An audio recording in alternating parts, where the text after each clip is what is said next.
Edward Twitchell Hall, Jr. was a renowned anthropologist born in 1914 in the small town of Webster Groves, Missouri, at the time home to around 8,000 people. His early rural life no doubt cemented the contrast he experienced of Europe and the Philippines during World War II while serving in the United States Army.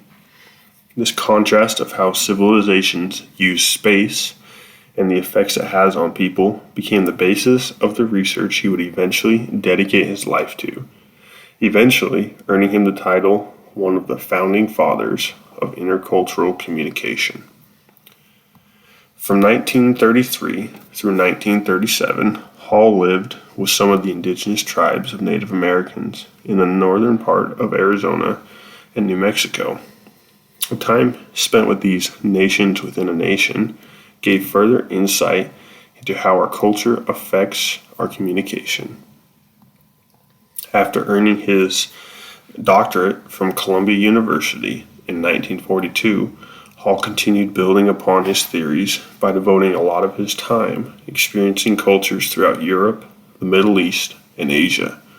His fieldwork earned him enough prominence that during the 1950s, he worked at the Foreign Service Institute for the United States State Department, teaching the intercultural communication skills he had acquired through these years of research. It was here he developed the concepts of high versus low context communication and wrote several of his more popular books on the subject. Proxemics, a term coined by Edward, can be defined as the interrelated observations and theories of humans' use of space as a specialized elaboration of the culture.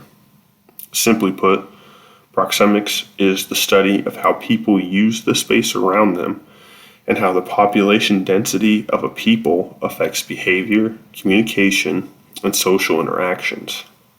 The study can have a microscope applied to it, but more commonly is used in a macro sense, helping to explain how groups of people communicate.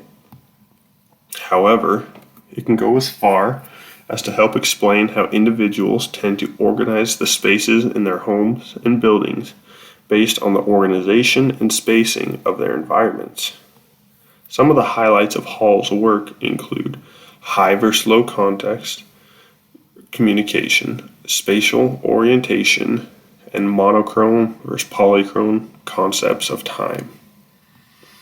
High versus low context communication refers to a spectrum of how explicit messages are shared in a culture. High context cultures have more implicit information communicated. They show importance to rank, status, or hierarchy. They require participants to share a common history or background. They use a slew of nuanced communication, and they transmit emotions and feelings into the conversation.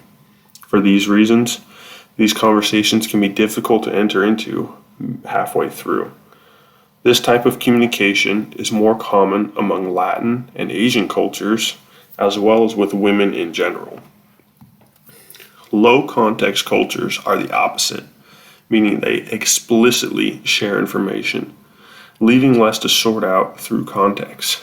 This leads to very direct communication, where all necessary information is integrated into the exchange. These exchanges are more direct and to the point. For example, lawyers will attempt to make as low of context communication as possible, leaving nothing to be inferred or misunderstood. This tends to be the norm with Germanic or Scandinavian cultures and among men in general. Spatial orientation refers to the interpersonal distance between individuals communicating. There are 4 distinct zones in which communication falls, measured horizontally. The first distances are shown directly related to how intimate the interaction is. The intimate distance making up 1 to 18 inches is for embracing, touching, or whispering. The personal distance making up communication between 1.5 and 4 feet is for interaction among good friends or family. These 2 zones are together referred to as personal space. Social distance is for interaction with acquaintances and ranges from 4 to 12 feet and can be called social space. Public distance is anywhere beyond 12 feet, used for public speaking, and refers to public space. These zones' associated distances can change depending on culture and environment. For instance, on crowded public transportation, but they generally hold true. Hall's monochronic time system refers to when things are done one at a time or at a specific time. In this system, time is broken up into smaller units where items are scheduled, arranged, and managed. In the United States business culture, they are very much monochronic. Hall wrote the sayings, "Schedule is sacred" and "Time is money," prove how monochronic it can be. Although this can change state by state or region by region, someone with a monochronic view of time may get upset while running late for an event or a meeting. On the other hand, the polychronic time system has a much wider view of time.